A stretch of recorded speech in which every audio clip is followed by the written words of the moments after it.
I want to just quickly tell you, I was sitting next to Caroline Levitt, the press secretary's husband. He was one of our guests. He was seated right next to me, and right as the dinner was starting, the national anthem happened, and then he kind of leaned over and said, I watched you on TV, you do a great job. You need to be very safe. And he was just very serious when he said that to me. And he kind of looked around the room and he said, there are some...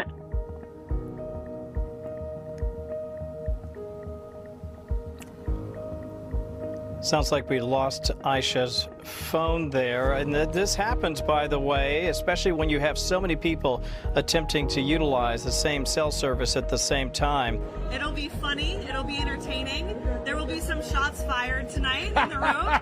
So everyone should tune in. It's going to be really great. I'm looking forward to hearing it. I love it.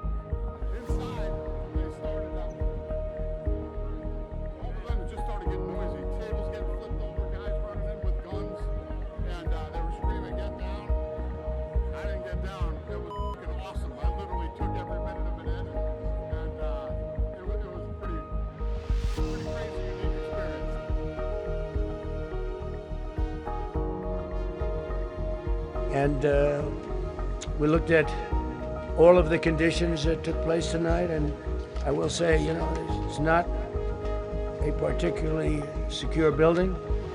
And I didn't want to say this, but this is why we have to have all of the attributes of what we're planning at the White House. It's actually a larger room, and it's much more secure. It's drone-proof, it's bulletproof glass. We need the ballroom. That's why Secret Service, that's why the military are demanding it.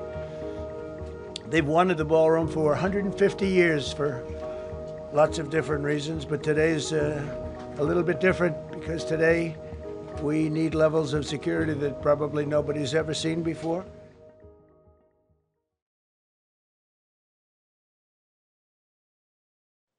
Take a look at this Twitter account. This guy, Henry Martinez, created his account in December of 2023. Henry also only has one post. Now, the name Cole Allen is also, coincidentally, the name of the man who tried to assassinate President Donald Trump at the White House Correspondents' dinner. Now, apparently back in 2014, this Cole Allen guy worked at NASA with Henry Martinez. Now, while they did not work directly with each other, they were there at the exact same time. And that brings us to today, and more specifically, Henry Martinez's banner. Now remember, Henry Martinez created his account in 2023. And that's important to note because his banner image reveals a very familiar image, an image that wasn't photographed until 1 year later.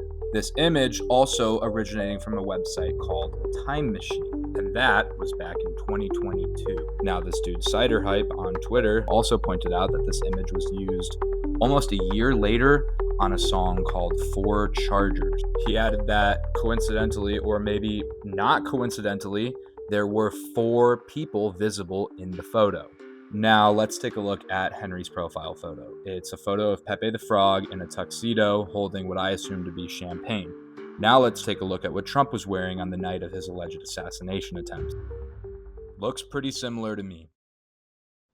Now, I can only think of 3 possible explanations for this. Number 1, this dude Henry Martinez just befriended some dude named Cole Allen, published a paper, and then made a Twitter account years later, tweeting his old buddy's name, and now everybody thinks that he's a time traveler because his old buddy tried to shoot the president.